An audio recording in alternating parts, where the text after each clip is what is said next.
younger generation na sumayaw ng ganito. Once again, sayaw ng Kuki or Monkey Dance.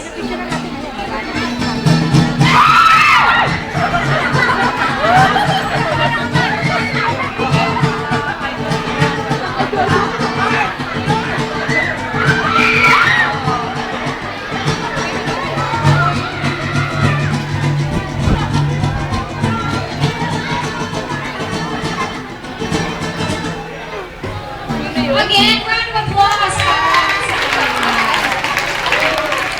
And now for their final and their last dance. Kahit di na po ito bilang ng isang galaw na animal, pero ito yung tinatawag nilang pagbabayani or war dance. So whenever misunderstanding arises between tribes, ipapadala nila doon ang kanilang best fighter, pero paano nila malalaman kung sino yung best fighter? Of course, with this ritual, they were asking guidance sa kanilang God, which is Apo Maliari, and for them, kung sino yung best dancer, siya rin ang best fighter. So again, pagbabayani or war dance.